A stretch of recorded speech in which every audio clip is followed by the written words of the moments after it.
No niin, huomenta tai ehtoota, koska nyt katsottekaan tai katsoako tätä videon ylipäätään kukaan.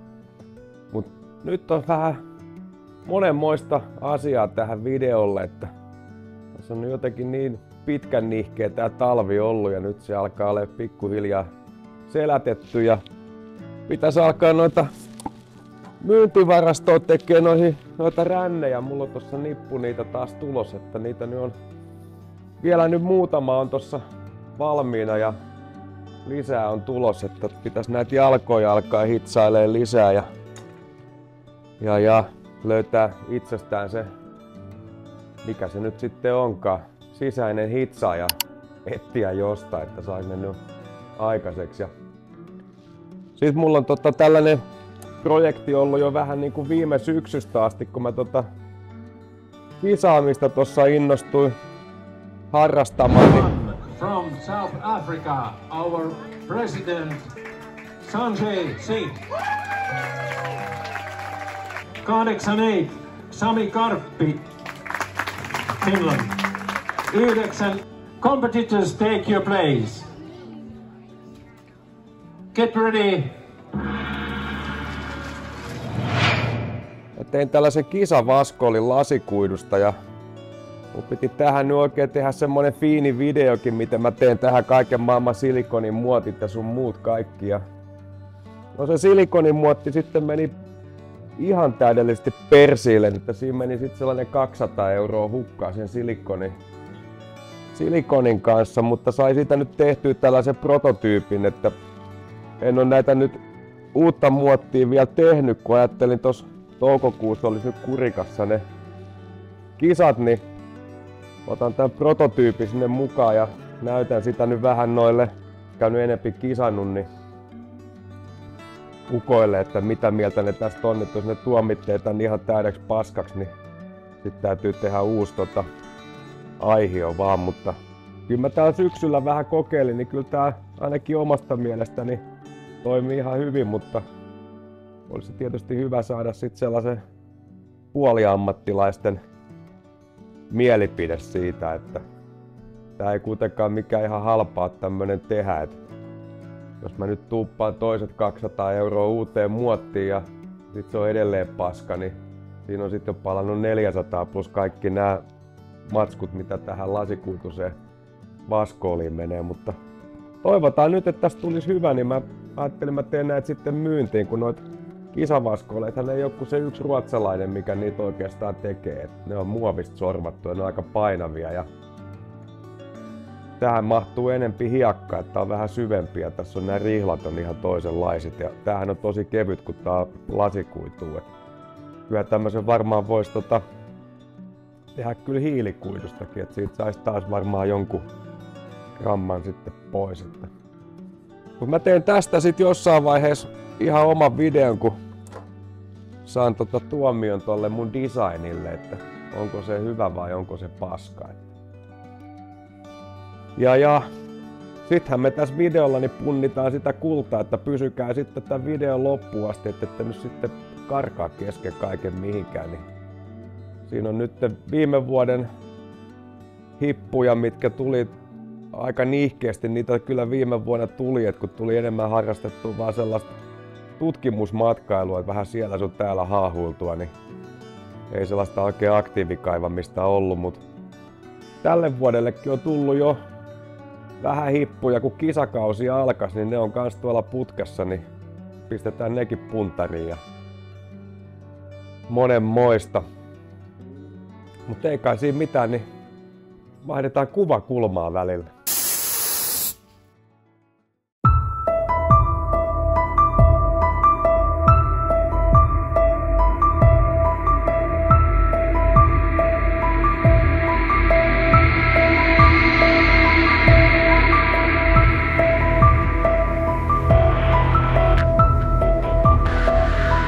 No niin, tässä on nyt sitten se 200 € lätkä, mikä on perseellä. Tähän jäi kaiken maailman kuplia ja sitten jotenkin tämä massa ei kuivunut näistä, tää tiukka rihla, mikä tässä on, niin jotenkin se jäi sieltä sellaiseksi pehmeäksi. Ja sehän on tietysti huono homma tässä kun ne pitäisi olla täsmälliset ne rihlat. Ja tää on tosiaan tämmönen kasa muottisilikonia, niin se on se 200 €. Mä ostin toisen valmistajan mämmiä, niin mä kokeeksi nyt sitten teen toisella silikonilla tämän seuraavan muotin. Et tässä on nyt niinku, mitä tässä on? Tässä on 2 kiloa silikonia ja tähän menee 4 kiloa suunnilleen. Ja tää maksaa aina sen satkun, tää yksi pytty, ja näet sitten pitäisi laittaa 2 siihen ja varmaan vetää jollain vakuumilla sen, että saa ne kuplat sieltä pois ja jotakin.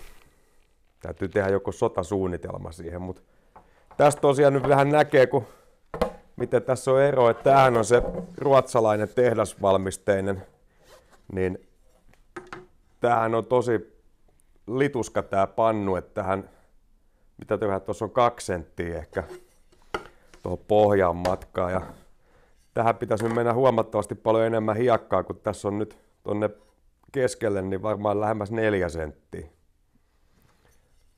Tämähän on sellainen, tässä on mitoitukset aika tarkkaan määritelty kisavaskoille, että tää saa olla 50 senttiä halkasijalta ja sitten näin päinhän se saa olla, olikohan se 15 senttiä, että se on periaatteessa joku batea menee vielä niin kuin siihen standardiin, mutta tääkin kanssa, että tässäkin on vähän huono, että jos tää liian syväksi tekee, niin ei sekään nyt sit oikein hyvää, että se nyt näkee sit myöhemmin, mitä tälle tapahtuu. Ja sitten vielä tuohon tulevaisuuden videoihin jossain vaiheessa, niin hommasin tällaisen sulatusuunin. Niin täytyisi tehdä tästä sitten jonkun sortin video. Mä nyt saatan täältä kaivettua. Pieni hetki, yhteys kytkeytyy. Tosiaan tämmönen sulatusuuni, että tässä on grafiitti upokas ja tää toimii sit sähöllä, ettei tarvi kaasulla alkaa tohottaa. Tää on nyt sellainen, että kultaa tänne menee varmaan kilo. Mulle ei kynny niin paljon kultaa ole, että sais kilon harkkoja, mutta tällaisia löytyy.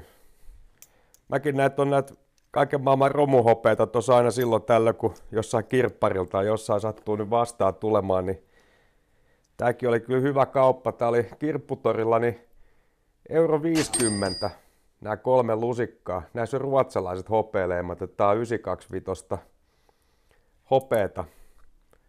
Niin nääkin painaa, oliko se 45 grammaa, eli tää on joku 26 €. Tässä on niinku näillä arvo. Että jos 1,50 maksaa näistä kirpparilla, niin kyllä ne kannattaa ostaa. Niin. Ja sitten mulla on tällainen grafiittiblogi, mistä voi sitten jostain yläjyrsimellä tai jollain niin tehdä omanmuotoisia tollasia muotteja, mutta täytyisi vähän tutkia, että minkälainen materiaali tämä grafiitti oikein on jyrsi, että onko se kuinka epäterveellistä, pystyykö se tekemään vai kuoleeko siihen pölyyn. Et vähän tutkiskella sitä asiaa, mutta täytyy tästä tehdä sitten jossain vaiheessa, tässä kun saa aikaiseksi niin video, niin valetaan vähän, en sano, että valetaan kultaharkkoja, mutta valetaan hopeaharkkoja ainakin. No niin, nyt päästään oikein asian ytimeen, että tää on kyllä niin hermoja raastavaa hommaa, tää hippu ja punnittaminen, kun aina joku katoo johonkin, että nyt tässä on tänne vaskoli alla, että jos ne edes pysyisi sitten siellä, että ehkä voi olla, että ne löytyy tuolta lattialtakin ja sitten ne on tuolla imurinsäkissä sen jälkeen.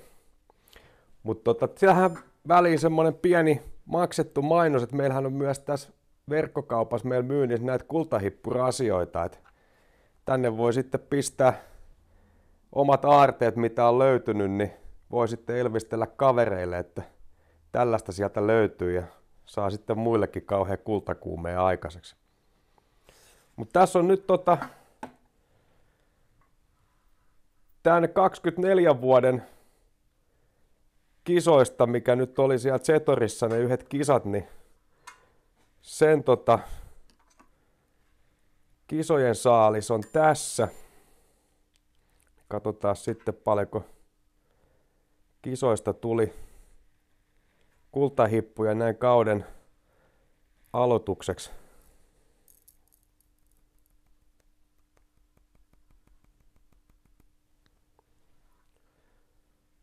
,23 grammaa. Ei huono.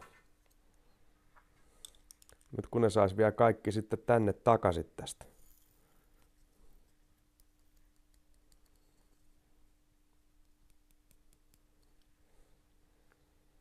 Joo, ehkä ne on siellä. Tähän putkiloon nyt sitten tälle kaudelle niin vaan lisää täytettä ja sitten niin noita. Tää oli sitten sitä kesä 23 saalista. Kaiken maailman haahuilua pitkin poikia. Täällä on sitten kisahippuja ja kaikkea muuta, niin pistetään nyt toi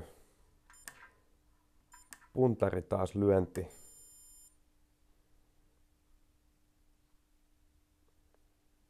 Noniin.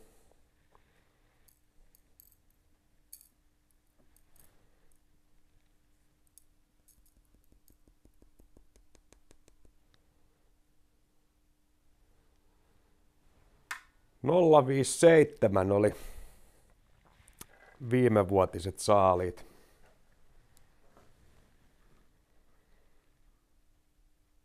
Ton näköistä tavaraa. Joo, tää oli nyt tää video tässä ja koitetaan keksiä jotain uusia kujeita. Et mulla on nyt vähän klippejä vielä viime vuodelta tallella, että katsoo saisiko niistä väännetty jonkun videon, mutta ja sitten tosiaan niin tulkaa käymään tuolla Kurikan kisoissa sitten tuossa toukokuussa. Näkyy sieltä liiton sivulta, siellä on kisakutsu siihen, niin tulkaa kisaamaan tai kannustamaan ihan kuinka nyt haluatte, mutta pistää sinne pienen puodin kanssa pystyyn, että noin meidän tuotteet on sielläkin sitten kisojen aikana nähtävänä. Näkyillään. Hei hei! Ja sitten vielä tähän lopuksi, että muutama tämmönen klassinen pitkäränni lojuu tässä. Nämä on joskus 90-luvulla tehty. Jos joku haluaa tällaiset ostaa, niin pistää mulle sitten sähköpostiin tai kaivaa mun puhelinnumero sieltä nettisivulta, niin nää ei paljon maksa. Ihan asiallisen olosia vehkeitä. Näissä on kaikki rihlat ja kumimatot ja kaikki tallella. En tiedä sitten kuinka perstonnut noi matot on, mutta kyllä ne näyttäisi läjässä ne ainakin vielä oleva. Ja sitten ihan fiksun oloiset vesilaatikotkin näissä päissä, että pääsee semmosella pikkubudjetilla kaivamaan, jos tällaisesta pitkästä rännistä tykkää.